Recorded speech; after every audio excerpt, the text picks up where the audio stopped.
देख रहे हैं सीधे नजर लाइव और मैं हूँ आपके साथ रूपा गुप्ता। मैथिली विकास मंच द्वारा अर्घा घाट स्थित श्रम कल्याण परिसर में धूमधाम से होली मिलन समारोह का आयोजन किया गया।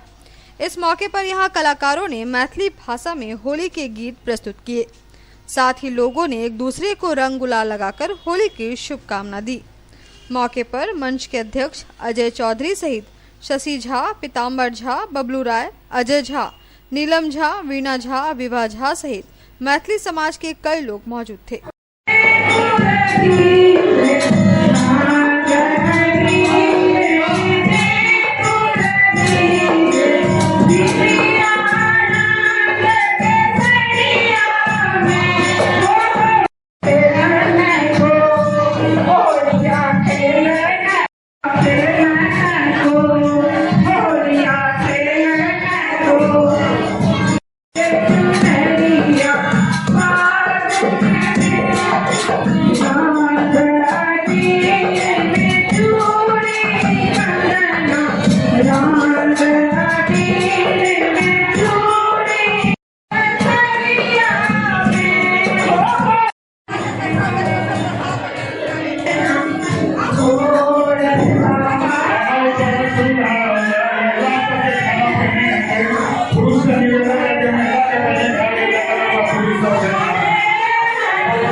आइ हमरा सबके मैथिली विकास मंच के द्वारा ये होली मिलन समारोह राखल गेल छै जे हम सब एलहुँ बहुत नीक एंजॉय केलहुँ। सब कोई साथ होली खेललहुँ, रंग गुलाल खेललहुँ, सखी बहिना सब मिललहुँ, एंजॉय केलहुँ। और ई गिरिडीहमे रहिकऽ बाहरमे रहिकऽ हमर सबके एकता मैथिली के बनल अछि जे बहुत नीक लागैए कि हमसब बाहरमे रहि रहल छी। हमरा सबके बहुत खुश लागि रहल छी। समारोह हो रहा है, ये मैथिली समाज की तरफ से हो रहा है। आज हम लोग बहुत एंजॉय कर रहे हैं। हर साल इस तरह की होली मिलन समारोह रखा जाता है जिसमें सब पूरे परिवार के सदस्य, हमारे समाज के पूरे परिवार के सदस्य सम्मिलित होते हैं और सभी को हम लोग मिलकर होली मिलन समारोह करते हैं। हमर मिथिला समाज के तरफ से होली मिलन समारोह आयोजित कयल गेलै जे सफलतापूर्वक पूरा भेलै। ओकर बहुत नीक आयोजन कयल गेलै। अध्यक्ष हमर अजय चौधरी के द्वारा। गिरिडीह जिला तैलिक साहू सभा द्वारा शुक्रवार रात को होटी बाजार स्थित साहू समाज भवन में होली मिलन समारोह का आयोजन किया गया। कार्यक्रम की अध्यक्षता जिला अध्यक्ष बाल गोविंद साहू ने की, जबकि संचालन महासचिव धर्म प्रकाश ने किया। मौके पर उपस्थित लोगों ने दानवीर भामाशाह के चित्र पर गुलाल लगाकर उन्हें श्रद्धा सुमन अर्पित किए। कार्यक्रम में कलाकारों ने होली के भजन और गीत गाकर क्षमा बांध दिया। समारोह में नगर अध्यक्ष सत्यप्रकाश साहा, नगर सचिव मनीष गुप्ता, शिव कुमार गुप्ता, सुमित रंजन, अभय साहा, विक्की साव, अजय साव आदि मुख्य रूप से मौजूद थे। इस मौके पर लोगों ने एक दूसरे को रंग गुलाल लगाकर उन्हें होली की बधाई दी।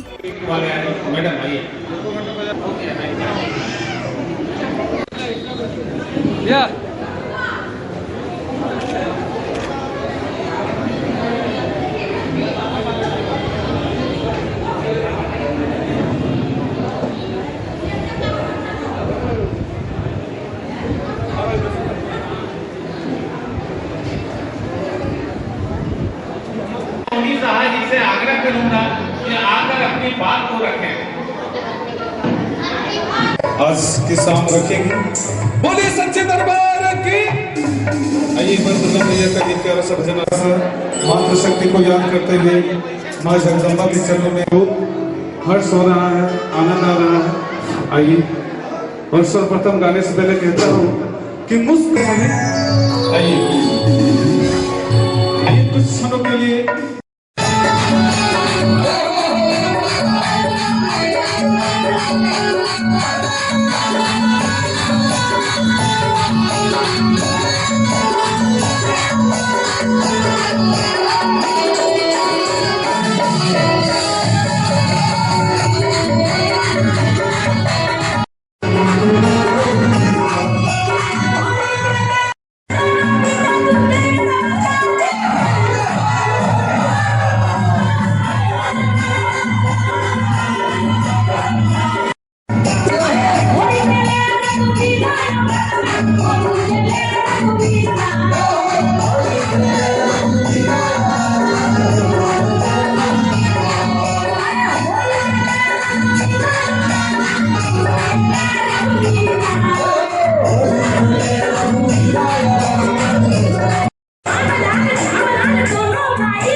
का फरमाइश है।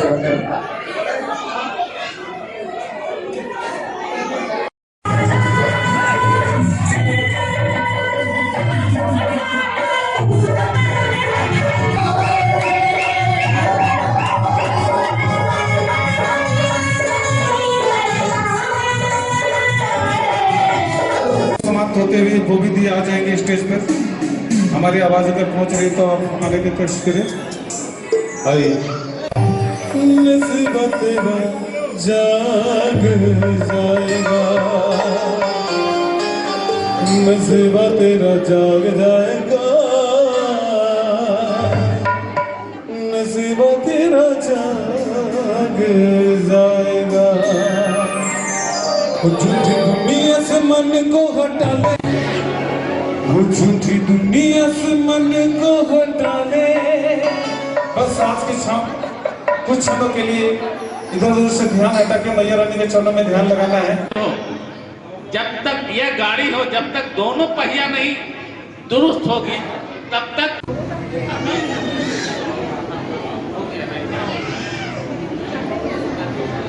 और हमेशा से जब हम लोग बैठ के करते हैं तो हमेशा मैं उनको फिर से अभिनंदन करता हूं। अब मैं उनसे आग्रह कि हमारे बीच, हमारे समाज के इस कार्यक्रम में इतनी सारी महिलाएं आई हैं, हर्ष हो रहा है, आनंद आ रहा है। आइए और सर्वप्रथम गाने से पहले कहता हूँ कि मुस्कुरा कर भक्ति का जाम भरता हूँ, मुस्कुरा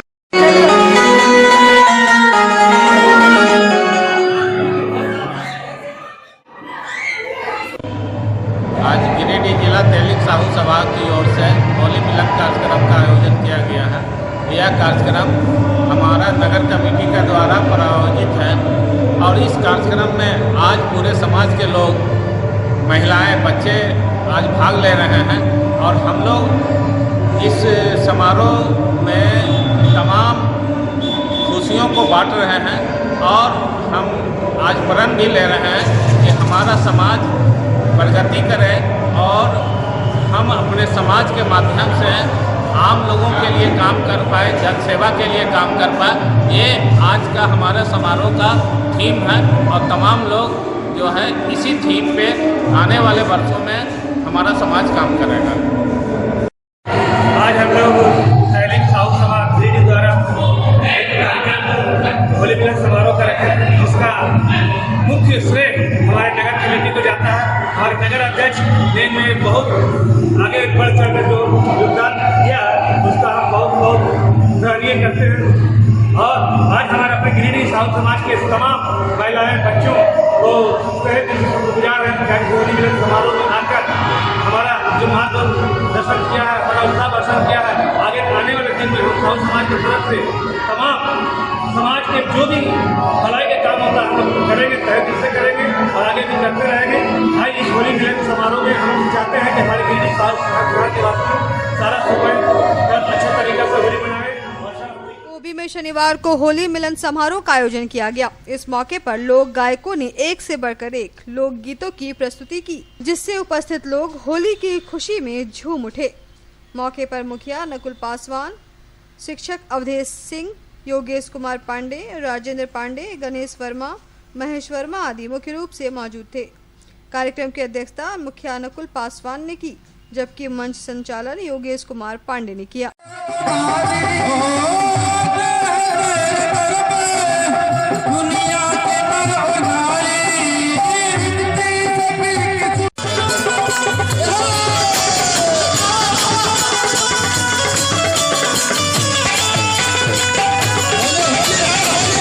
देवा सर्वकारे सुसर्व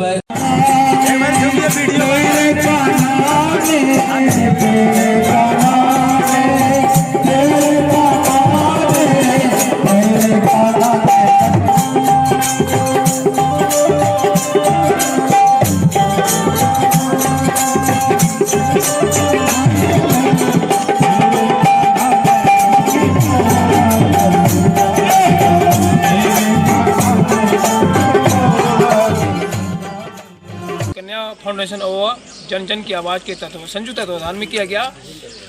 स्थानीय कलाकारों के द्वारा बहुत ही एक से बढ़कर एक होली पर आधारित यहाँ पर गीत गाया गया और गीत के माध्यम से लोगों को संदेश दिया गया। ये होली नफरत मिटाने का एक त्यौहार है, विभिन्न रंगों का त्यौहार होली, ईर्ष्या द्वेष मिटाने का त्यौहार है और प्रेम मोहब्बत जगाने का त्यौहार है, मेल मिलाप का त्यौहार है। इसलिए होली को हुड़दंग न समझे। और एक चीज़ और मैं कहना चाहूँगा, वो जो विदेशी लोग हैं जो हमारी भारतीय सभ्यता संस्कृति को खराब करना चाह रहे हैं, ये भारतीय सभ्यता संस्कृति जो है विश्व में सर्वश्रेष्ठ सभ्यता। चंबा मोहरी महिला समिति द्वारा होली मिलन समारोह का आयोजन किया गया। यह होली मिलन समारोह वार्ड पार्षद पूनम देवी के आवासीय कार्यालय में आयोजित किया गया। इस होली मिलन समारोह में मुख्य अतिथि के रूप में महिला समिति की प्रदेश उपाध्यक्ष बिहार की शालिनी बैसखियार उपस्थित थी। मौके पर वार्ड नंबर 1 की वार्ड पार्षद पूनम देवी, ममता देवी, पूनम भदानी सहित कई महिलाएं उपस्थित थी।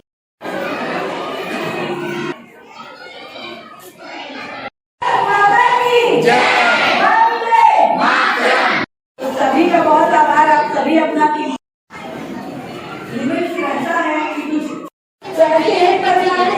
परिणाम चाहिए, गाँव को जागरूक रहना पड़ेगा, पूरा एक होना चाहिए। पीछे से तो कोई आवाज ही नहीं आ रही है, वोट दीदी है, पीला लाल बैगनी और गुलाबी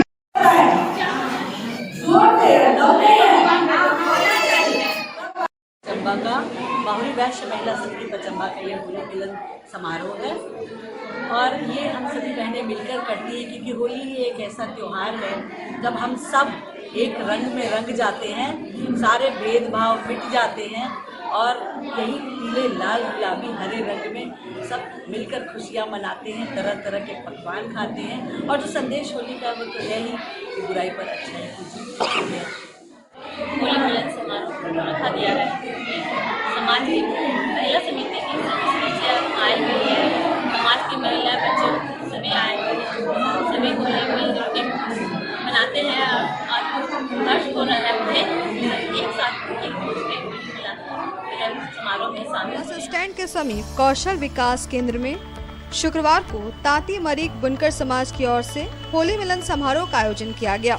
मौके पर समाज के लोगों ने एक दूसरे को रंग और गुलाल लगाकर होली की शुभकामनाएं दी। कार्यक्रम के दौरान खान पान का भी आयोजन किया गया था। लोगों ने एक दूसरे को रंग गुलाल लगाकर होली की खुशियां मनाई। कार्यक्रम में मुख्य रूप से समाज के अध्यक्ष विजय प्रसाद, सचिव बहादुर तांती, बनारसी मरीक डॉक्टर दीपक तांती, राहुल तांती, संदीप तांती, पिंटू तांती, दासो तांती, राजीव कुमार, राजेश मरीक, बबीता देवी, सुनीता देवी, अंजू देवी, पूनम देवी सहित समाज के कई लोग मौजूद थे। अंजू देवी का पद स्वीकार करें। अभी आप लोग याद करें।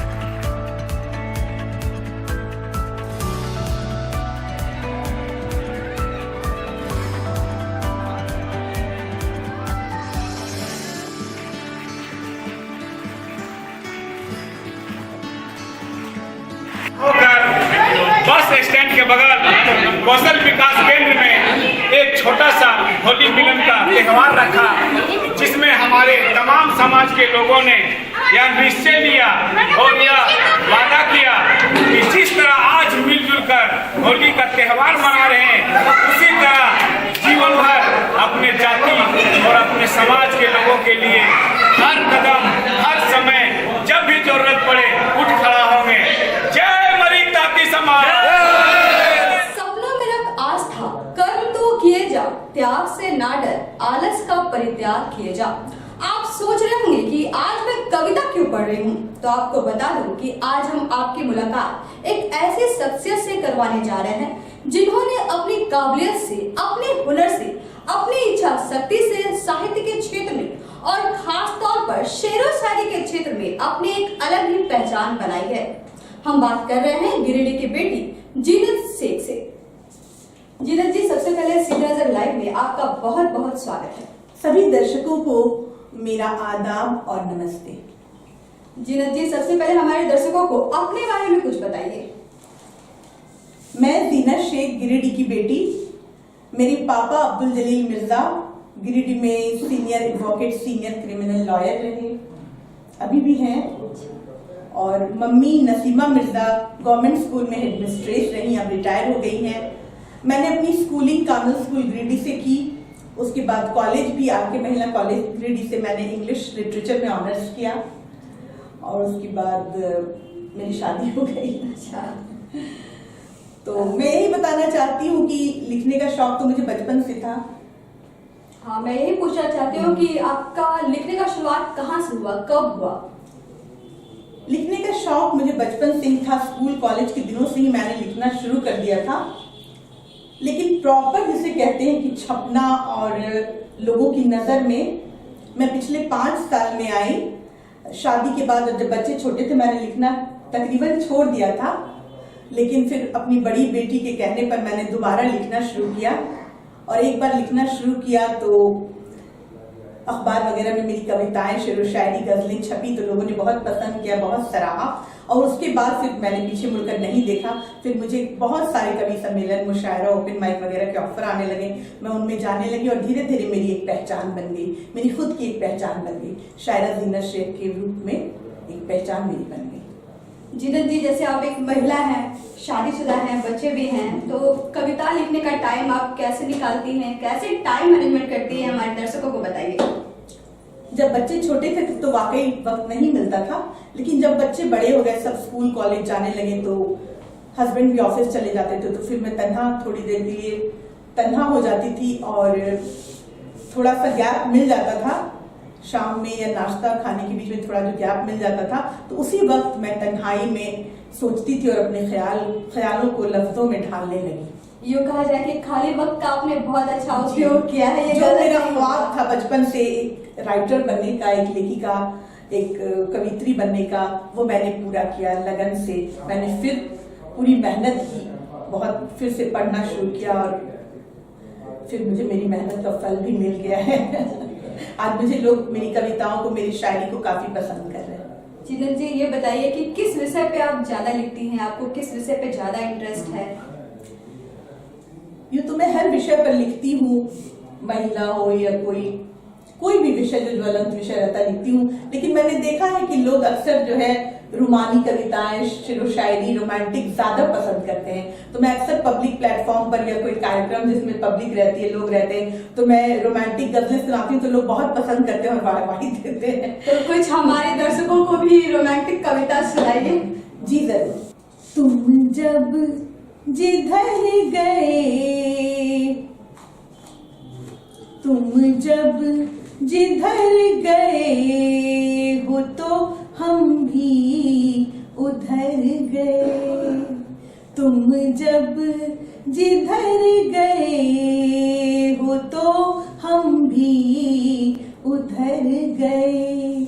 कितने ही माहों साल, कितने ही माहों साल तो यूं ही गुजर गए। तुम जब जिधर गए हो तो हम भी उधर गए। फूलों के साथ रब्त हमारा जरूर है, फूलों के साथ रब्त यानी रिश्ता हमारा जरूर है। गुलशन संवर गया है तो हम भी संवर गए। गुलशन संवर गया है तो हम भी संवर गए। और ये शेर बतौर खास देखिए। तुमसे जुदा हुए तो कहीं के रहे ना हम। तुमसे जुदा हुए तो कहीं के रहे ना हम। तन्हाइयों में रेत की सूरत बिखर गए। रेत की तरह तन्हाइयों में रेत की सूरत बिखर गए। और ये शेर देखिए। हालांकि इंतजार का मौसम तवील था, तवील यानी लंबा। हालांकि इंतजार का मौसम तवील था, वो जब मिले तो यूं लगा लम्हे ठहर गए। वो जब मिले तो यूं लगा लम्हे ठहर गए। और ये शेर देखिएगा बतौर खास। तन्हा भटक रहे हैं जमाने की भीड़ में। तन्हा भटक रहे हैं जमाने की भीड़ में। अपने जो थे हमारे न जाने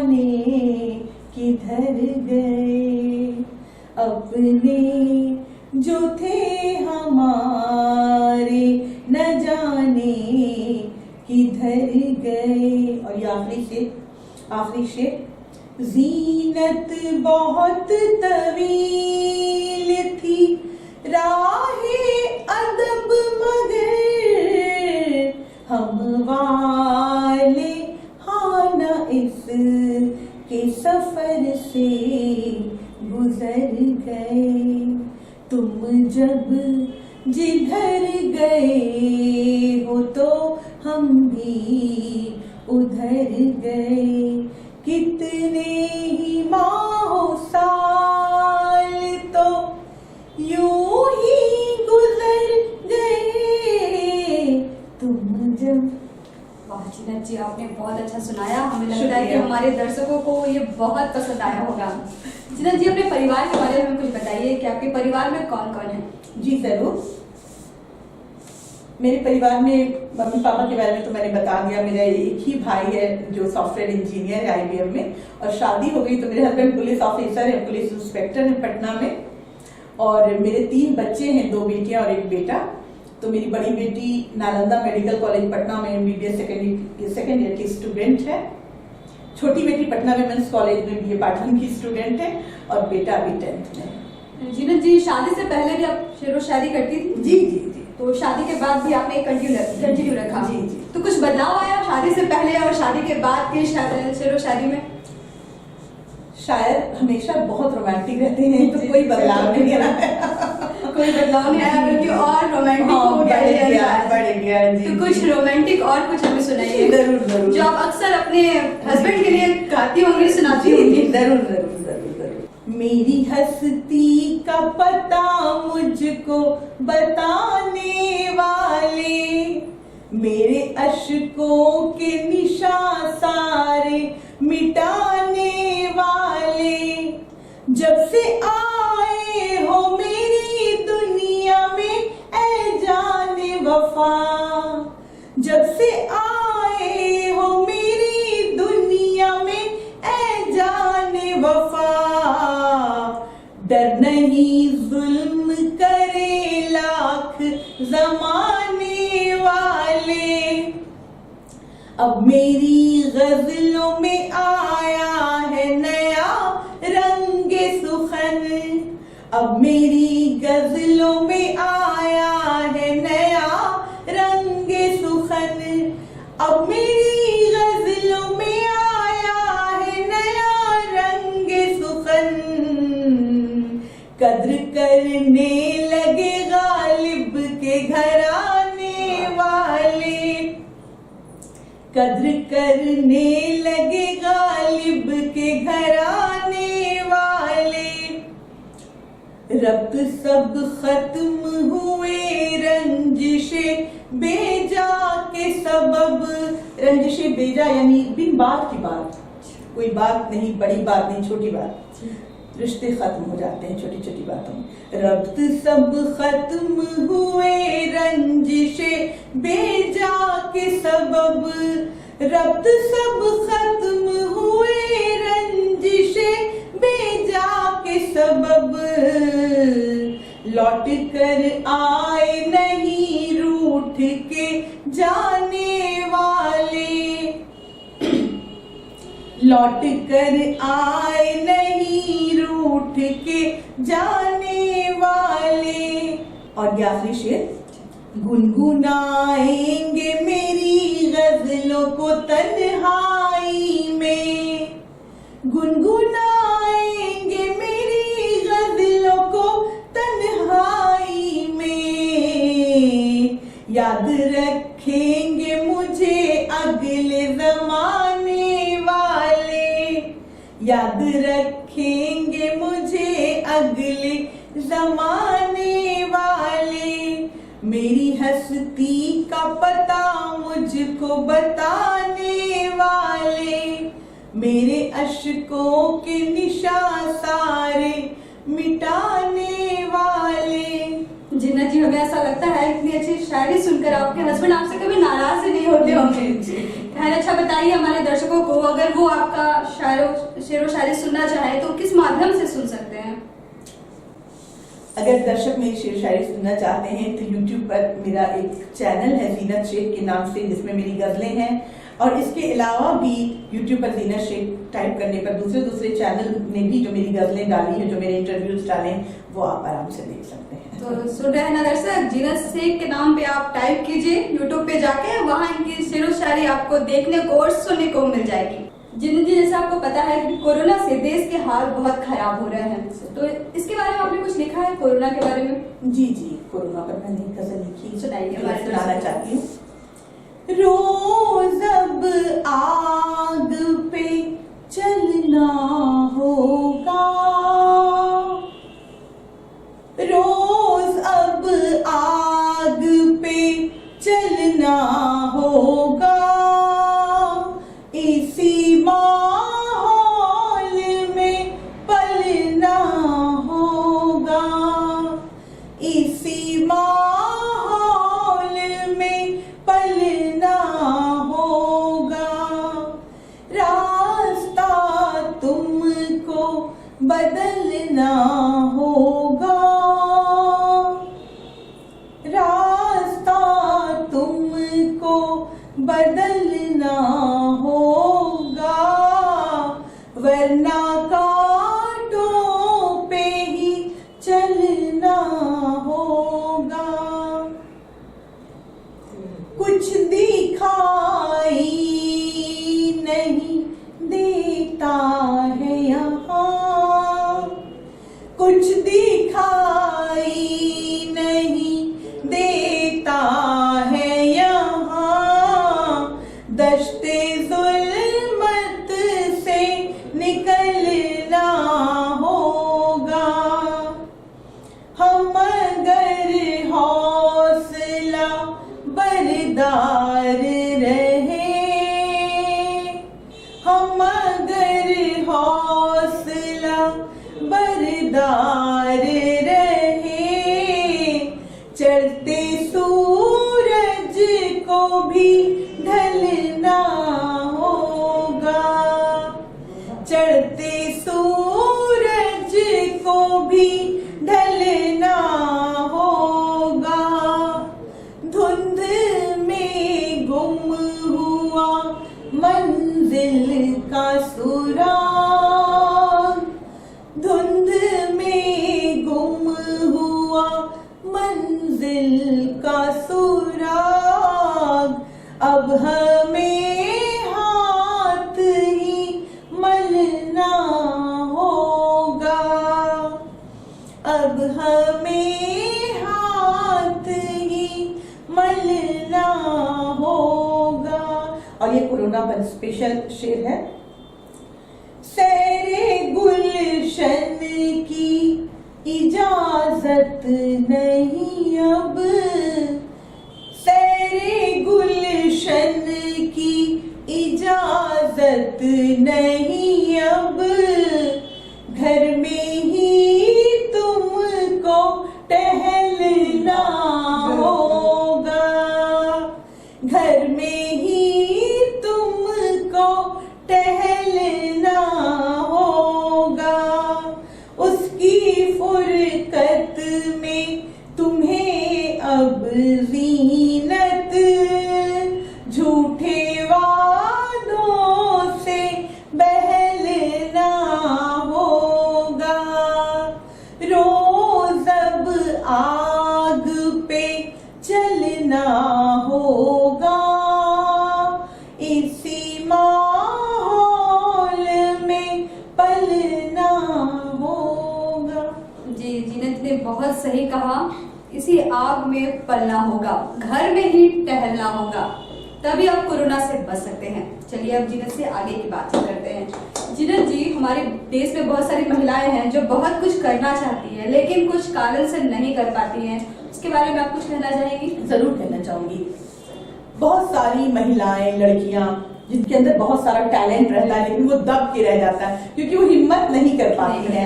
और और शादी के बाद खास तौर से सोचती कि अब मेरी शादी हो गई तो मेरी जिंदगी जो आगे की है वो सिर्फ बच्चे पालना, खाने बनाना है।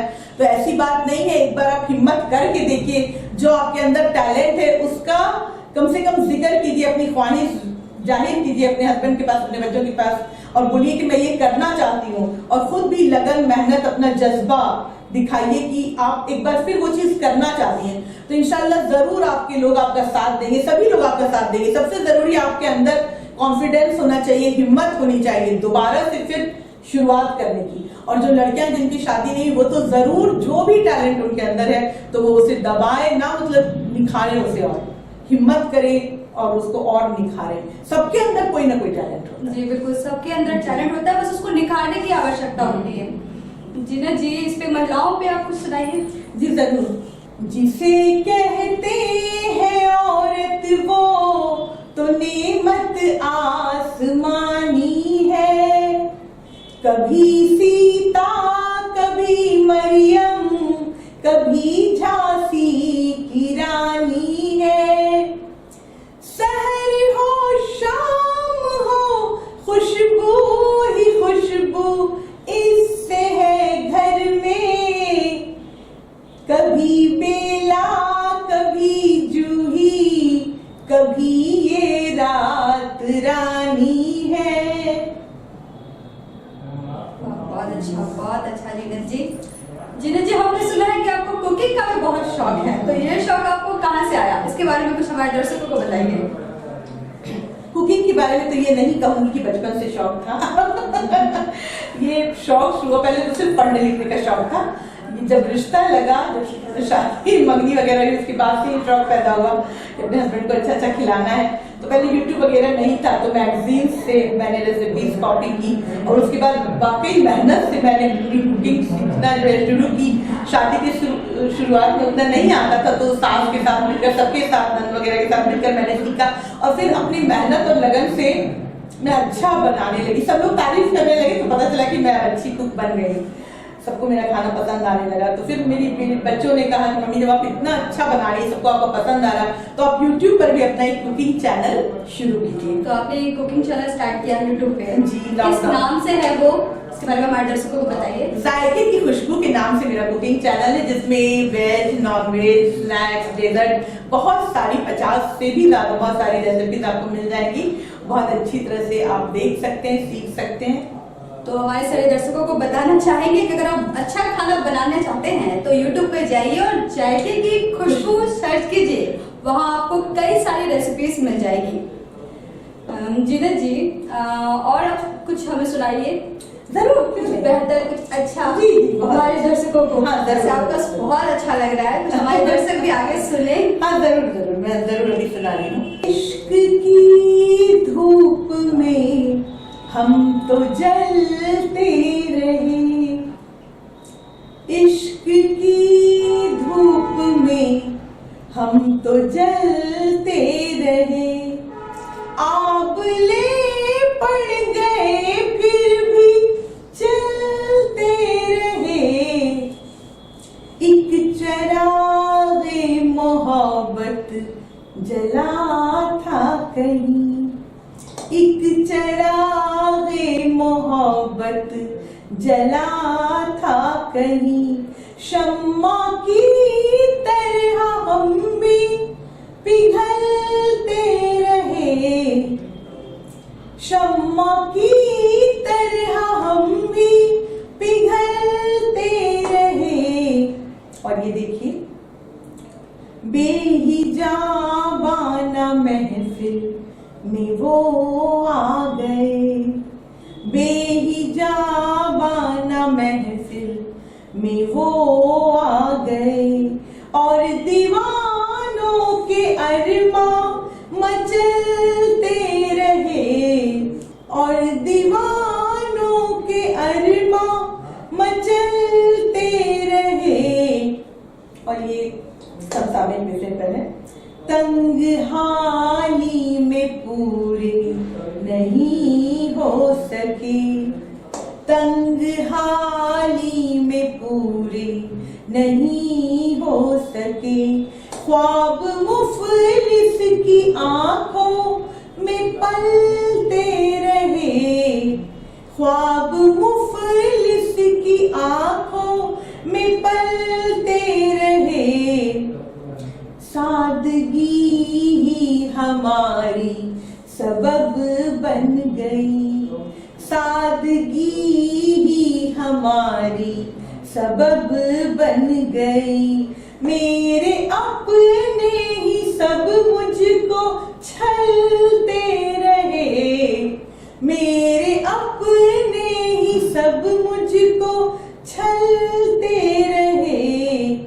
इश्क ने इतना बेबस हमें कर दिया, इश्क ने इतना बेबस हमें कर दिया, झूठे वादों से उनके बहलते रहे, झूठे वादों से उनके बहलते रहे, इश्क की धूप में हम तो जलते रहे, आबले पड़ गए फिर भी चलते रहे। जिन्नत जी, चलते चलते हमारे दर्शकों को आप कुछ कहना चाहेंगे? सीधी नजर लाइव के दर्शकों को। सीधी नजर लाइव के दर्शकों से मैं इतना ही कहना चाहती हूँ कि मैं गिरिडीह की बेटी हूँ और आप ये बिल्कुल नहीं समझे कि छोटे शहर के लोग कुछ कर नहीं सकते हैं, बस ख्वाब बड़े होने चाहिए, शहर छोटा रहने से कुछ फर्क नहीं पड़ता है। आप अपना जज्बा, अपना जुनून, अपना पैशन जो आप करना चाहते हैं, बस दिलो जान से मेहनत कीजिए और इंशाल्लाह एक दिन आप जरूर अपनी एक अलग पहचान और समाज में अपना एक मुकाम बनाने में कामयाब होंगे। जिन्नत जी, सीधी नजर लाइव में बातचीत करने के लिए आपका बहुत बहुत धन्यवाद, शुक्रिया, थैंक यू। तो आज मैंने आपको मिलवाया जिन्नत शेख से, जिन्होंने बहुत अच्छी अच्छी बातें कही, बहुत ही अच्छा शेरो शायरी सुनाई। आगे भी हमारा प्रयास रहेगा कि हम इसी तरह से आपको कुछ और लोगों से मिलवाते रहें। तो इसी के साथ दीजिए हमारी पूरी टीम को इजाजत। Everyone, my name is Sobia Fatima, MBBS second professional student from Nalanda Medical College, Patna. और सारे मेडिकोज जो कबीर सिंह देख कर नेक्स्ट बैच में प्रीति फंसाने का सोचे हो ना, उन सबको ये बात बता दो कि रियल प्रीति को इतनी भोली नहीं है जो इतनी आसानी से फंस जाएगी। पहले दिन गाल पे किस करोगे ना तो लॉन्डो से तो पिटवाएगी। हमने तो पहले ही कह दिया था कि बच्चियां है नहीं आपकी पढ़ने लिखने वाली, दिन रात तो फोन में घुसी रहती है। अब देख लियो, बड़ा नाम रोशन कर दिया आपका। अरे सब किस्मत की बात है। हमारा भतीजा भी तो बहुत पढ़ता था दिन रात, उसका नहीं निकला। नमस्कार दर्शकों, आज के इस विशेष कार्यक्रम में मैं नफीस अजहर आपका स्वागत करता हूं। दर्शकों, आज हमारे साथ है बहुमुखी प्रतिभा की धनी, एवर स्माइलिंग, खुश मिजाज सोबिया फातिमा।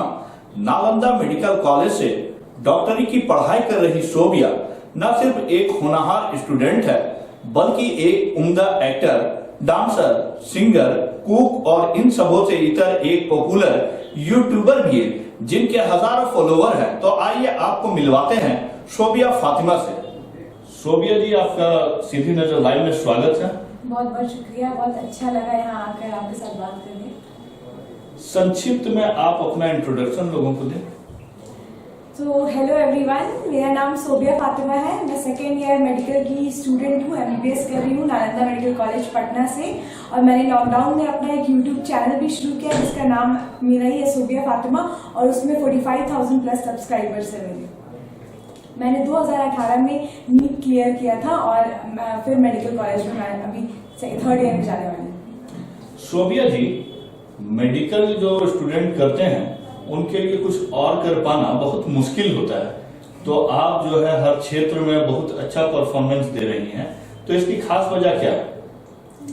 मेरा बचपन से ही नई नई चीजों को सीखने का बहुत ज्यादा मतलब ऐसा हो रहा है, जज्बा रहा है कि मुझे कुछ न कुछ नया सीखते रहना है। बचपन में मैं पढ़ाई की तरफ भी मेरा रुझान था, मगर उसके अलावा भी मैं जैसे डांसिंग, सिंगिंग ये सब में पार्टिसिपेट करते रहती थी, एक्स्ट्रा करिकुलर एक्टिविटीज में पार्टिसिपेट करते रहती थी। तो डॉक्टर बनना तो मेरा बचपन का ख्वाहिश था कि हमको डॉक्टर बनना ही है, तो उस पर मैंने पूरा अपना फोकस किया। बट जब मैं मेडिकल स्टूडेंट बन गई, जब मैं MBBS में यहाँ पर आ गई, तो उसके बाद मुझे लगा कि मुझे अपनी और भी जितनी भी मेरी क्वालिटीज है उन्हें निखारने का मौका मिला है। और मुझे ऐसा करना चाहिए।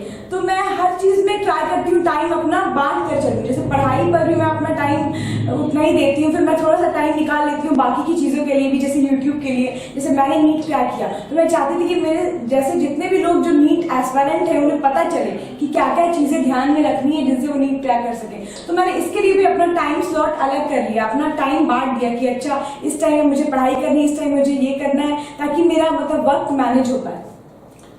शोभिया जी, आप एक्टिंग में क्या कहती हैं? कहाँ से एक्टिंग आपने सीखा है? मुझे एक्टिंग नहीं आती है, मैं एक्टिंग में उतनी अच्छी भी नहीं हूँ। मैंने लॉकडाउन में ऐसे ही 1-2 कॉमेडी वीडियो सोचा शूट करने का, जो मेडिकल लाइफ से मतलब मिलते जुलते हालातों पर है, तो सबको हंसी आए, सबको अच्छा लगे। तो मैंने ऐसे ही 1-2 वीडियो, एक मैंने कबीर सिंह अभी मूवी आई थी उससे रिलेटेड प्रीति कैरेक्टर है, उस पर एक वीडियो बना दिया। फिर नीट के बाद रिश्तेदारों का कैसा रिएक्शन रहता है उस पर एक वीडियो बना दिया। तो वो 2-3 वीडियो मेरी इतनी सबको पसंद आई कि सब कहने लगे कि बहुत अच्छा एक्टिंग करती है और ये सब, जबकि ऐसा कुछ नहीं है, मैंने कहीं सीखा नहीं है, बस ऐसे ही शौक है मुझे एक्सप्रेशन ये सब देने का। डांस भी करती थी तो ऐसे ही सब बोलते थे बहुत अच्छा एक्सप्रेशन देती है, उसी तरीके से हल्का फुल्का एक्टिंग कर लेती है, वैसे सीखा कुछ नहीं। शोभिया जी, आपने गाना का शौक जो है आपके अंदर, ये आपने कहाँ से सीखा?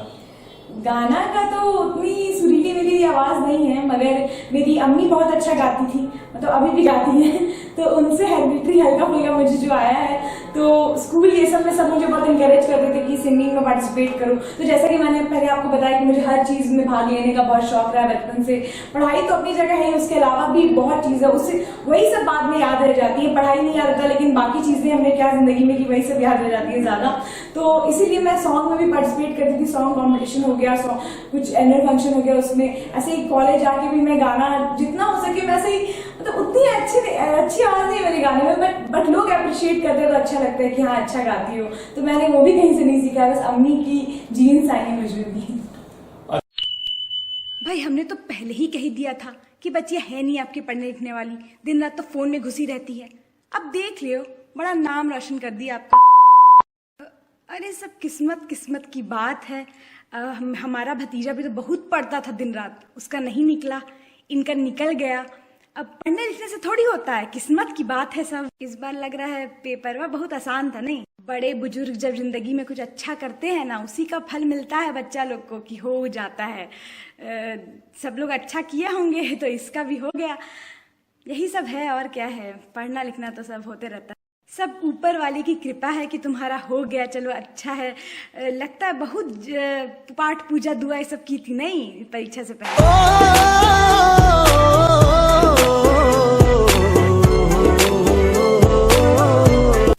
मेडिकोज जो कबीर सिंह देखकर नेक्स्ट बैच में प्रीति फंसाने का सोचे हो ना, उन सबको ये बात बता दो कि रियल प्रीति को इतनी भोली नहीं है जो इतनी आसानी से फंस जाएगी। पहले दिन गाल पे किस करोगे ना तो लॉन्डो से तो पिटवाएगी ही, ऊपर से एंटी रैगिंग कमेटी से सस्पेंड करवाएगी, सो अलग। इस मूवी ने तो लड़कों के इतने होप्स जगा दिए ना कि वो लड़के जो आज तक खुद के अलावा किसी लड़की का हैंड तक शेक नहीं करते थे, उनमें भी एक अलग किस्म का कॉन्फिडेंस आ गया। तो भैया जैसी लड़की प्रीति को मूवी में दिखाया है ना, वैसी लड़कियां रियल में या तो कमिटेड होकर आती है या फिर उन्हें चाहिए होता है एकदम कबीर सिंह जैसा लड़का। खुद को कबीर सिंह साबित करने के लिए तुम मेडिकोज दारू सुट्टा मारा पीटी सब चालू कर दिए, मगर पढ़ाई तो की ही नहीं। एनाटॉमी आती है? पूछो कुछ। एनाटॉमी आती नहीं और चले कबीर सिंह बनने। गर्ल्स हॉस्टल और क्लासेस में तो ऐसे घुस के आते हैं जैसे चाचा डायरेक्टर है इनके। यहाँ बूंद बूंद करके 75% अटेंडेंस का घड़ा भर रहे हैं और ये आके कभी भी क्लास छुड़वा रहे हैं। प्रीति ना तुम्हें बैठा के एनाटॉमी पढ़ा देगी। जो कबीर सिंह को देखकर हिटलर जैसा अपनी गर्लफ्रेंड पर हक जताने, ऑर्डर देने या डांट कर रखने का सपना देखे हो ना, तो जाकर एक बार अपने कॉलेज के रियल कपल्स को देखो कि वहाँ कौन शेर है और कौन रहता है भीगी बिल्ली। अच्छा शोभिया जी, आप सिलाई भी जानती हैं, तो सिलाई आपने कहाँ से सीखा और सिलाई के प्रति रुचि आपकी कैसे बढ़ी? सिलाई के प्रति रुचि मेरी अम्मी के कारण पड़ी। ये नहीं कह रही हूँ मेरी अम्मी को आता था, बट मेरी अम्मी को नहीं आती थी, तो इसलिए मम्मी चाहती थी मुझे आ जाए। तो मैं जब 6th क्लास में थी, 6ठी कक्षा में थी, तभी से अम्मी ने मुझे मेरे घर के बगल में एक सिलाई सेंटर था, वहाँ भेजना शुरू कर दिया। 6th क्लास के बच्चे लोग आजकल मतलब उतने छोटे होते हैं, मुझे यकीन नहीं आता कि मैं 6th क्लास में सिलाई सेंटर जाती थी और एक कॉपी में पूरा डायग्राम पहले बनाती थी, पूरा मेजरमेंट लेके वो उसका जंपर ये पिजामा का, उसके ऊपर मैं सिलाई करती थी, कटिंग करती थी और मैं मशीन में सिलाई सीखती थी। बीच से छूट गया था, फिर 10th क्लास के बाद जो छुट्टियां हुई फिर मैंने सीखा और मैं सूट सलवार सब सिल लेती हूँ, आती है मुझे कट सिलाई।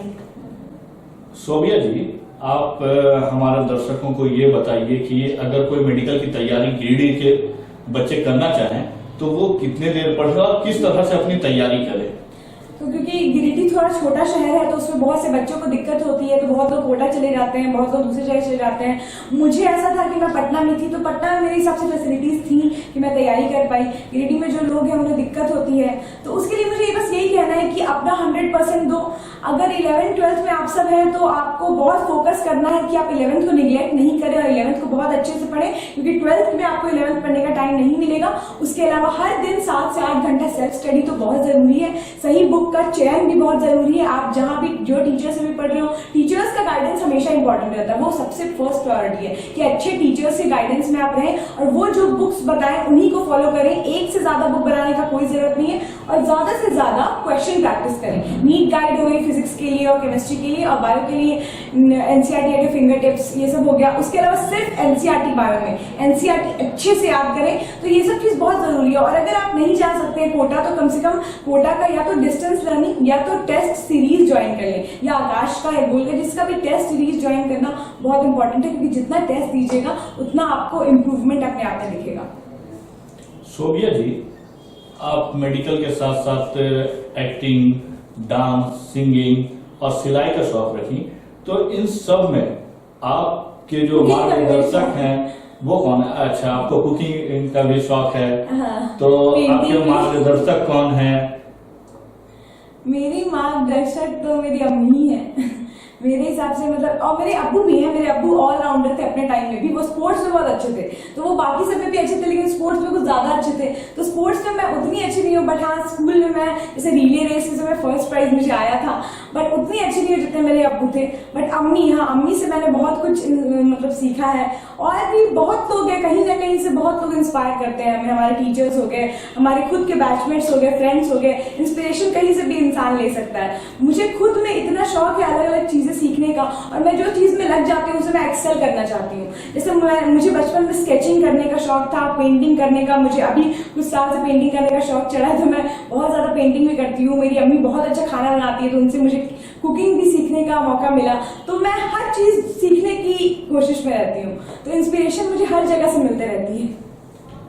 शोभिया जी, आप ये बताइए कि आप बहुत अच्छा डांस करती हैं, बहुत अच्छा गाना गाती हैं, सिलाई, तो आजकल की जो लड़कियां हैं उन्हें बहुत सारी लड़कियों को घर से भी इजाजत नहीं मिलती है, और बहुत सारी लड़कियां जो है झिझक के कारण या किसी परेशानी के कारण नहीं कर पाती हूँ। उनके लिए आपका क्या मैसेज होगा? मुझे ये कहना है उन सभी को जो अपने पैशन को फॉलो नहीं कर पाती हैं, जिन्हें जैसे किसी को डॉक्टर ही बनना है मेरे तरह, बट वो नहीं कर पा रही है, झिझक रही है कि आगे चले कैसे पढ़ाई होगी, या फिर कोई और फील्ड है, डांस है, गाना है या कुकिंग है, कुछ भी फील्ड है। आगे चल के बहुत लोग फैशन डिजाइनर बनना चाहती हैं, बहुत लोग एक्टिंग की फील्ड में जाना चाहती हैं, बट नहीं जा पाती है क्योंकि उन्हें झिझक होती है। तो सबसे पहली बात है कि अगर आगे चल के तुम आप सब कुछ भी करेंगी, बट अगर आप अपना जो आपका पैशन है, जो आपका खुद का मन है, वो चीज आप फॉलो नहीं करेंगी तो आप कभी भी उस पर एक्सेल नहीं करिएगा। जब भी जो भी चीज अपना प्रोफेशन बनाओ तो हमेशा उस चीज को बनाओ जिसमें सही में तुम्हें मन लगेगा, तभी जाके तुम उसमें एक्सेल कर सकते हो। तो अगर है वो, मतलब अगर पैशन है तो झिझकना नहीं है। अपने पेरेंट्स से कहना है कि हाँ मम्मी अब्बू, हाँ मम्मी पापा, मुझे यही चीज करनी है आगे चल के, मास कम्युनिकेशन करना है, कुछ भी करना है, तो डरना नहीं है कि अगर अच्छा पापा बोल दिए, अब्बू बोल दिए कि इंजीनियरिंग बनना है या फिर यही करना है, डॉक्टरी करना, तो वही करना पड़ेगा। बहुत मेरी फ्रेंड्स लोग डर के मारे आ जाती थी पढ़ने के लिए मेडिकल की, उन्हें मतलब तैयारी करती थी नीट का, उन्हें मन नहीं रहता था, बट वो तैयारी करती थी क्योंकि पेरेंट्स फोर्स करते थे। तो उससे कभी नहीं निकलेगा नीट, भले डर के मारे नीट निकल गया, बट आगे मन नहीं लगेगा पढ़ाई में, नई फील्ड में आगे चल के जब तुम अपना क्लिनिक खोलोगे तुम्हें मन नहीं लगेगा उस चीज में, क्योंकि तुम्हारा इंटरेस्ट नहीं है उस चीज में। तो जिस चीज में भी इंटरेस्ट हो उसमें आगे बढ़ोगे, तभी एक्सेल करोगे, तभी लोग तुम्हें जानेंगे। तो मेरा ये कहने मतलब अपने पेरेंट्स से बात करो, अगर कोई डरना नहीं है इस चीज में, जो दिल में है वो अपने माँ बाप से बोलो, वो भी तुम्हारी बात समझेंगे। शोभिया जी, आप मेडिकल की पढ़ाई कर रही हैं, तो आप इतना टाइम कहाँ से निकाली कि यूट्यूब पे कॉमेडी वीडियो, एक्टिंग की वीडियो, डांस, सिंगिंग की वीडियो अपलोड कर रही हैं? तो मुझे एक्चुअली टाइम नहीं मिलता था कॉलेज के टाइम में, तो बिल्कुल भी एमबीबीएस की पढ़ाई में नहीं टाइम मिलता है। बट हाँ, जब लॉकडाउन हुआ तो लॉकडाउन में बहुत फालतू वक्त हो गया, बहुत टाइम था हम लोग के पास, पढ़ाई करते थे, ऑनलाइन क्लासेस करते थे, बट टाइम बहुत मिलता था मुझे। तो इस वजह से मैंने सोचा कि अपना टाइम मैं प्रोडक्टिव वे में यूटिलाइज करूं। तो इसलिए मैंने सोचा कि मैंने खुद नीट निकाला है, तो मुझे जितना भी आइडिया है, जितने भी मेरे खुद नीट निकालने का जो मेरा टाइम था, या फिर उसके बाद अभी कॉलेज में जो मेरे साथ हो रहा है, तो मैं उसका एक्सपीरियंस शेयर करूं बाकी लोगों से जो इंस्पायर हो मुझसे। जैसे अभी भी बहुत से स्टूडेंट लिखते हैं कि दीदी मैं आपसे इंस्पायर होता हूँ, तो मुझे बहुत खुशी होती है। तो उसी वजह से मैंने यूट्यूब चैनल मतलब स्टार्ट किया। और हाँ, उस टाइम मुझे वक्त मिल जाता था, अभी कॉलेज शुरू हो गया तो अभी दिक्कत होती है, जैसे अगर हर हफ्ते में 2 वीडियो भी डालने होते हैं तो मुझे दिक्कत होती है, बट मैं टाइम निकाल लेती हूँ। टाइम अब निकालना ही पड़ता है, तो पढ़ाई का कुछ टाइम से जब आराम करे तो अब उतना आराम नहीं कर पाती, अब वीडियो शूट करना पड़ता है यूट्यूब पे। यूट्यूब पर आपके पॉपुलर वीडियो कौन कौन से हैं? यूट्यूब पे मेरे जैसे मेरे 10-15 वीडियोस बहुत जैसे 1 लाख प्लस व्यूज हैं। उसमें से एक वीडियो है जो मैंने बताया था कि कबीर सिंह की जो फीमेल वर्जन थी प्रीति, तो मैंने उस पर एक वीडियो कॉमेडी बनाया था कि प्रीति इन रियल लाइफ, उसमें 6 लाख व्यूज है मेरे, 6 लाख। उसके बाद एक मैंने रिश्तेदारों पर बनाया था वीडियो, थोड़ा कॉमेडी था, उसमें मेरे 4 लाख प्लस व्यूज हैं। फिर एक मैंने अपना पिछला क्या क्या मिस्टेक्स किए थे फर्स्ट अटेम्प्ट में नीट में, उसमें मेरे 3 लाख व्यूज हैं। उसके बाद ऐसे ही कर करके जैसे सीक्रेट लाइफ ऑफ MBBS की मेडिकल कॉलेज में क्या क्या चीजें ऐसी सीक्रेट होती है जो नहीं पता चल पाता है बाहरी दुनिया को, उसके भी 2 लाख व्यूज है। तो ऐसे ही टॉपिक में मेरे मतलब 1 लाख प्लस व्यूज सबने हैं। क्या मैसेज होगा आप सबके लिए यही मैसेज है कि देखते रहिए न्यूज चैनल और मेरी वीडियोस देखते रहिए। सोबिया फातिमा सर्च करिए यूट्यूब पे और इसको subscribe. Hello everyone, my name is Sobia Fatima, MBBS second professional student from Nalanda Medical College, Patna। और आज इस वीडियो में मैं आपको बताऊंगी अपने फर्स्ट एक्सपीरियंस के बारे में जो मुझे NMCH जाकर हुई थी।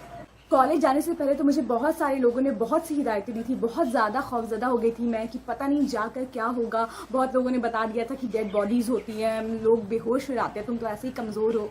इसके कारण से मैं और ज़्यादा डर गई थी कि सीनियर्स आते के साथ तुमको डांट देंगे, टीचर्स कुछ भी। और दूसरी बात ये थी कि मैं सेकंड काउंसलिंग में जाने वाली थी, तो बाकी सारे स्टूडेंट्स 1 अगस्त से आना शुरू कर दिए थे और मैं 27 अगस्त से ज्वाइन करने वाली थी। तो मुझे ये भी लग रहा था कि सिलेबस भी बहुत ज़्यादा लैग कर गया होगा और पता नहीं कैसा माहौल होगा कॉलेज का। सुना तो अच्छा ही था, लेकिन फिर भी एक डर था अंदर से। तो जिस दिन से मुझे कॉलेज जाना था तो 8 बजे से रूटीन स्टार्ट थी। 8 बजे से एनाटमी में डिसेक्शन होना था, तो डिसेक्शन हॉल के सामने सबको एकोमोडेट होना था।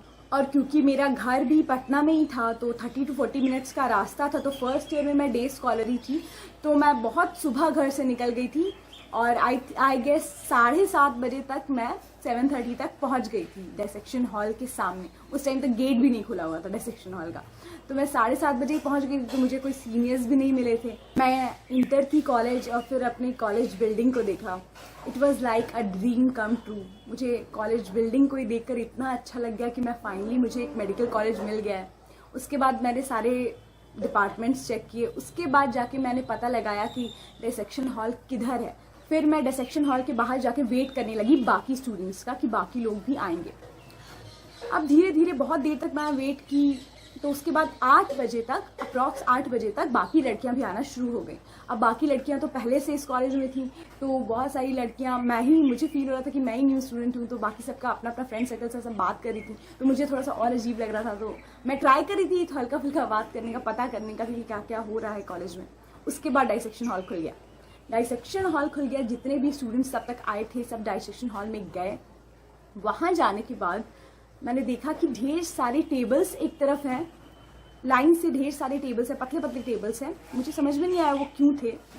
तो बाद में जाके मुझे पता चला कि वो सारे टेबल्स डेड बॉडीज़ के लिए थे, जिन्हें निकाल कर वहाँ पर लेटाया जाता है हमारे लिए। मैं बहुत ज़्यादा डरी हुई थी, मुझे समझ में नहीं आया था कब क्या होगा। तो जब धीरे धीरे बाद सारे स्टूडेंट्स आ गए, उसके बाद टीचर्स आए, टीचर्स 2 सर आए। उन्होंने फिर कहा एक स्टाफ को कि तुम डेड बॉडीज़ को निकालो। तो फिर स्टाफ एक अंदर एक रूम में गए और वहाँ टेबल भी खींच के ले गए। फिर 2 डेड बॉडीज़ को लेटा के उसी टेबल पे लेकर आ गए हमारे लिए। और उन डेड बॉडीज से फॉर्मेलिन की स्मेल आ रही थी, बहुत ज़्यादा अजीब लग रहा था, आंख से भी पानी आने लग रहा था। मुझे बस लग रहा था कि मैं डर के मारे बेहोश ना हो जाऊं, मगर ऐसा हुआ नहीं, क्योंकि इतने सारे स्टूडेंट्स थे सब साथ में। हम लोग सर जब पढ़ा रहे थे उस डेड बॉडी के बारे में, सबसे पहले तो हम सबको रोल नंबर वाइज डिवाइड कर दिया, दोनों डेड बॉडीज़ के पास 1 to 50, 51 to 100। उसके बाद दोनों टीचर्स हम लोग को समझाने लगे कि मतलब बेसिक नॉलेज देने लगे, क्योंकि मैं तो थोड़े दिन बाद आई थी ना, तो थोड़ा पहले से ही हल्का फुल्का बता दिया गया था। मुझे तो बिल्कुल भी अंदाज़ा नहीं था कि मेरे फर्स्ट डे ऑफ कॉलेज ही में मुझे डेड बॉडीज़ का सामना करना पड़ेगा। और डेड बॉडीज़ को कैडेवर बोलते हैं, तो हम लोग सब उसको कैडेवर ही बोलते थे। वो दोनों डेड बॉडीज़ बिल्कुल लग रहा था बहुत पुराने या बिल्कुल स्टिफ थे एकदम। उसका चेहरा देखकर ही मतलब कभी सोचा नहीं था कि इस तरीके से मैं देखूंगी। बहुत अजीब एक्सपीरियंस था, बट लगा कि हर दिन देखने से शायद आदत हो जाए, लेकिन पहले दिन तो बिल्कुल भी अच्छा नहीं लगा देख के। बट हाँ, फिर भी मैंने फ़ोटो ज़रूर खींची कि घर पे जाके अम्मी अब्बू को दिखाना है कि देखिए अब्बू ऐसे डेड बॉडी के बगल में चेयर लगा के हम लोग बैठते हैं। और आगे चल के टीचर्स ने ये भी बताया कि हमें डाइसेक्ट भी करना होगा उसी डेड बॉडी को। मतलब हमें डाइसेक्शन टूल खरीदने के लिए कह दिया और टीचर्स ने, और बोला कि हमें उसे नेक्स्ट कुछ दिन बाद से उसके सारे मतलब हैंड वैंड डाइसेक्ट करके उसके अंदर के वेन्स और आर्टरीज सर पढ़ाएंगे। इसमें तो आधा ज़्यादा हालत ख़राब हो गई थी मेरी। बट कॉलेज का डाइसेक्शन हॉल भी अच्छा था, काफ़ी बड़ा था, डेड बॉडीज़ की अवेलेबिलिटी थी, वरना कोई कोई कॉलेज में तो वो होती ही नहीं है, तो बहुत प्रॉब्लम हो जाता है स्टडी करने में भी। उसके बाद हम जब डाइसेक्शन हॉल का टाइम ओवर हो गया डाइसेक्शन का, तो फिर हम लोग अपने अपने रेस्पेक्टिव हम लोग LT में गए, लेक्चर थिएटर में। तो LT में गए तो LT भी अच्छी थी काफ़ी। फर्स्ट बैच को सबसे टॉप फ्लोर वाली LT मतलब LT4 अलॉट होती है, तो हम लोग वहाँ गए तो मैंने देखा कि एलिवेटेड क्लासरूम था, AC थी क्लास में। इतना बड़ा क्लास और इतने सारे बेंचेस देखकर बड़ा गूज़बम्स आने लगा था मुझे कि अब मेडिकल लाइफ स्टार्ट होने वाली है, जिसका सपना देखा था मैंने। मतलब फर्स्ट डे तो कुछ भी अच्छा ही लगता है और मुझे कुछ ज़्यादा ही मज़ा आ रहा था। बस ये था कि मैं ज़्यादा लोगों को जानती नहीं थी, तो अब मेरा नेचर है कि मैं बात करने लगती हूँ जल्दी थोड़ा। तो बात करके मैं 2-3 लड़कियों से मैंने बात की थी, उन्हीं के साथ जाके मैं लेक्चर थिएटर में बैठ गई थी। उसके बाद कोई फिजियो के सर आके कुछ टॉपिक स्टार्ट कर दिया। अब मैं थोड़े दिन बाद आई थी तो मुझे उतना समझ में भी नहीं आ रहा था कौन सा टॉपिक चल रहा है क्या, तो मैं बस अपनी कॉपी निकाली और सर जो जो पढ़ाते गए मैं बस लिखती गई। उतना समझ में नहीं आ रहा था, चैप्टर बस लिख दी थी कि घर जाकर पढ़ लूँगी उसे, जो भी सर पढ़ा रहे हैं। कुछ दिन बाद टीचर्स डे आने वाला था, तो वो हमारे बैच को ही पूरा अच्छे से सेलिब्रेट करना था, तो उसका भी बहुत ज़्यादा डिस्कशन चल रहा था, कौन क्या करेगा, किसको क्या करना है। उस पर मैंने भी बोल दिया कि मैं भी कुछ पार्टिसिपेट कर सकती हूँ। तो मेरी उस टाइम तक किसी भी सीनियर से कोई भी मुलाकात नहीं हुई थी, तो मुझे समझ में नहीं आ रहा था कि आखिर क्या किस तरीके से करना है। कोई मुझे कुछ वैसा बताया भी नहीं था, तो एक डर भी था अंदर से कि अगर कोई सीनियर अचानक से मिल गया तो डांट वाट देगा। वैसे मैंने पूरी तैयारी की हुई थी, जैसे मुझे बताया गया था। मेरा 1-2 फ्रेंड पहले से आ गया था कॉलेज, तो उन्होंने मुझे बताया था कि 2 चोटी करके जाना अच्छे से मतलब नीट एंड क्लीन टाइप से, थोड़ा अच्छे से। उसी हिसाब से मैं गई थी। यूनिफॉर्म भी मैंने पहना था, हमारा यूनिफॉर्म होता था पहले फर्स्ट ईयर के लिए, तो मैंने वो भी पहना था, एप्रन भी लगाया था, बैच भी लगाया था। हमें तो उस टाइम फर्स्ट ईयर में शूज़ एंड सॉक्स भी पहनना था। 18th बैच को, जो मेरा था 18th बैच, उसमें उसके अलावा बैंगल्स पहनने थे हाथ में। मतलब कॉमेडी टाइप का था, लेकिन अब था रूल्स, तो हम सब वैसे ही, हम एकदम वैसे ही प्रॉपरली गए थे, आप देख सकते हैं। मैं बहुत ज़्यादा एक्साइटेड थी, मुझे लग रहा था कब कैसे क्या जल्दी से हो, घर पे जाकर बताना था अम्मी अब्बू को। उसके बाद जब लेक्चर्स ख़त्म हुए तो बीच में ब्रेक हुआ, उस टाइम मैं लंच लेकर आई थी, तो मैं डाइसेक्शन हॉल में ही बैठकर लंच करने लगी, क्योंकि मेरा हॉस्टल में तो रूम नहीं था कि मैं 12 से 1 चली जाऊँ हॉस्टल। उस टाइम मुझे जान पहचान भी नहीं थी, तो मैं डाइसेक्शन हॉल में ही लंच करने लगी। लेकिन थोड़ा सा अजीब लग रहा था, क्योंकि जहाँ मैं लंच कर रही थी उसी के 2 टेबल्स बाद डेड बॉडीज़ रखी हुई थी, तो थोड़ा सा अजीब लगता है, मगर क्या करें, सब मिला के चलना पड़ता है। तो और मैं जब लंच कर रही थी और मेरा ध्यान मतलब बैठे बैठे अचानक से उस साइड जाता था, तो अचानक से दोनों डेड बॉडीज़ को देखकर अजीब सा डर हो जाता था, मगर फिर अपना सर हटा के मैं इग्नोर करती थी। मुझे उस टाइम बहुत ज़्यादा क्यूरियोसिटी थी ह्यूमन बॉडी के बारे में जानने में, उनके बॉडी के अंदर कौन कौन से ऑर्गन का क्या क्या फंक्शन किस टाइप से दिखता है, सब कुछ जानने के बारे में। तो बहुत ज़्यादा एक्साइटमेंट था कि कब दिखेगा, कब जानूंगी मैं। उसके बाद जब सबसे लास्ट हमारा था बायोकेम प्रैक्टिकल, तो बायोकेम प्रैक्टिकल के लिए सारे स्टूडेंट्स हम लोग बायोकेम लैब गए, और वहाँ लैब में जाकर हमें रोल नंबर वाइज अलग अलग जगह पे अलग अलग टेस्ट ट्यूब के पास खड़ा कर दिया गया, और टीचर्स ने सबसे पहले एक एक्सपेरिमेंट को पूरा दिखाया, एक्सप्लेन किया, और फिर बोला कि आप टेस्ट ट्यूब लेकर और जितने भी केमिकल्स मैंने बताए हैं वो सब लेकर अपना एक्सपेरिमेंट स्टार्ट कर दीजिए। तो मेरा इतना ख़राब किस्मत था कि मैं जहाँ थी, मेरा 68 रोल नंबर था उस टाइम, तो मैं जहाँ थी, मेरा जो एक्सपेरिमेंट था, मैंने टेस्ट ट्यूब लिया और मैंने एक्सपेरिमेंट स्टार्ट कर दिया। मुझे उतना समझ में नहीं आया था, लेकिन मेरे अगल बगल वाले रोल नंबर वाले से मैंने पूछा तो उन्होंने बताया अच्छा ये सब केमिकल ऐसे ले लो।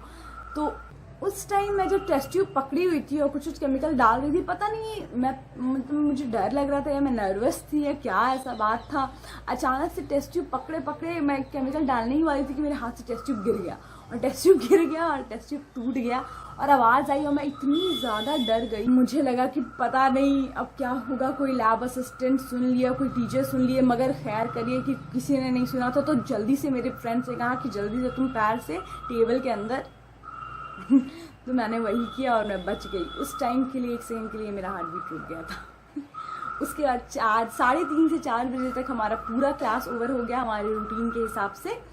जैसे ही मेरा क्लास ओवर हुआ मैंने कॉल लगाया अपने ड्राइवर अंकल को जो आए हुए थे कार लेकर, और फिर कार में बैठकर घर चली गई और मेरा फर्स्ट डे बड़ा ही अटपटा सा मगर अच्छा गुजरा। उसके बाद से तो बहुत और से एक्सपीरियंस हुए मुझे। फर्स्ट एक्सपीरियंस के बाद डाइसेक्शन का एक्सपीरियंस, ये सब वो आगे चल के मैं शेयर करूँगी। Thank you. Hello friends, my name is Sobia Fatima, MBBS second professional student from Nalanda medical college Patna. और इस वीडियो में मैं आपको बताऊंगी कि किन रीजंस के कारण मैंने फर्स्ट अटेम्प्ट में अपना नीट नहीं क्लियर किया था। उससे पहले मैं बता दूं कि मेरा भी बहुत मन था कि अपियरिंग में मेरा भी नीट निकले, सबका मन रहता है, मगर मुझे अपियरिंग में यानी कि 2017 में बस 386 मार्क्स आए थे, जिसके कारण मेरा नीट नहीं निकल पाया था। और फिर मैंने 1 साल का ड्रॉप लिया, अपने मिस्टेक्स को सुधारा और 2018 में मुझे government medical college Nalanda medical college Patna में एडमिशन मिल गया। तो अब मैं आपको बताऊंगी वो मिस्टेक्स जो मैंने की थी, जो आपको कभी नहीं करनी है और अवॉइड करनी है अपनी नीट के प्रिपरेशन में। सबसे पहली मिस्टेक जो मैंने की थी, मुझे मन तो बहुत था नीट निकालने का, मगर जो सबसे पहली गलती मैंने की थी वो ये था कि मैंने 11th को सीरियसली नहीं लिया था। शुरू में इंसान को उतना आइडिया नहीं होता है कि आपको कितनी मेहनत करनी पड़ती है नीट निकालने के लिए। शुरू में हमें लगता है कि हम कर लेंगे, इसलिए मैंने 11th को बिल्कुल भी सीरियसली नहीं लिया था। मैं आकाश कोचिंग जाती थी पटना में ही, उसके अलावा मैं स्कूलिंग भी करती थी। और मैं ये नहीं कह रही हूँ कि स्कूलिंग जो करते हैं उनका अपियरिंग में नहीं नीट निकलता है, ऐसा नहीं है। फिजिक्स, केमिस्ट्री और बायो के इतने मोटे मोटे NCERT की बुक्स देखकर तो ऐसे ही दिमाग खराब होता था। क्लास में बस स्कूल में जितना मैम लोग पढ़ाती थी वो नोट्स नोट डाउन कर लेते थे और हल्का फुल्का वो देख लेते थे। अगर हम बस फिजिक्स को लेकर चलें तो फिजिक्स का मेरा बेस स्ट्रांग नहीं हो पाया था। मतलब फॉर्मूलाज तो लिख लेते थे, मगर वो कैसे बने उस टाइम मैं उतना फोकस नहीं कर पाती थी उस चीज पे, या फिर नहीं करती थी फोकस। क्लास में जब टीचर्स कोचिंग में इफेक्टिवली पढ़ाते थे तो मैं उतना सीरियसली नहीं पढ़ती थी, ये सोच के कह रहे चलो अभी तो 2 साल है, आराम से हो जाएगा। तो ये थिंकिंग तो कभी भी अपने दिमाग में नहीं लाना है। जब तक आपका बेस स्ट्रांग नहीं होगा तब तक कुछ नहीं हो सकता है। जब तक आपका 11th स्ट्रांग नहीं होगा तब आप 12th में कितना भी मेहनत करके अच्छा नहीं कर सकते। इसलिए मुझे आगे चल के 11th के टेस्ट में किसी में अच्छे मार्क्स नहीं आने लगे। और जब तक मुझे ये रियलाइजेशन हुआ कि मैं अच्छा नहीं कर रही हूँ, मुझे पढ़ना चाहिए, तब तक थोड़ी लेट हो गई थी। बिना फॉर्मूलाज अच्छे से याद किए या बिना बेस को जाने कि किस तरह से वो फॉर्मूला आया है, मैं डायरेक्ट क्वेश्चन सॉल्व करने लगी। तो ये बिल्कुल भी सही मेथड नहीं है। अगर आप समझेंगे ही नहीं वो चैप्टर को, उसके क्वेश्चंस को, आप डायरेक्ट से क्वेश्चन सॉल्व करने बैठ जाएंगे तो आपसे क्वेश्चन भी सॉल्व नहीं होगा और उल्टा आप फ्रस्ट्रेट हो जाएंगे कि क्वेश्चन सॉल्व क्यों नहीं हो रहा है। इसलिए मेरी ये ओपिनियन है कि 11th को आप स्टार्टिंग से पढ़िए। और जो दूसरी मिस्टेक मैंने की थी, मैं एक साथ 2-3 बुक्स को बनाने लगती थी एक ही सब्जेक्ट की, जो बहुत ही गलत है। अगर आप फिजिक्स का एक बुक चुने, जैसे अगर आप स्कूलिंग कर रहे हैं तो आप NCERT चुने, जो कि मुझे नहीं लगता है NCERT फिजिक्स के लिए उतनी अच्छी है, मगर अगर आप वही बुक चुने तो आप बस उसी के क्वेश्चंस पहले पूरे कंप्लीट करिए। या अगर आप जैसे कोई कोचिंग में जाते हो, आकाश, LN, गोल, कोई भी कोचिंग में, उसके मॉड्यूल को पकड़े हैं तो आप उसी मॉड्यूल के क्वेश्चंस को लाइन वाइज या लेवल वाइज सॉल्व करिए।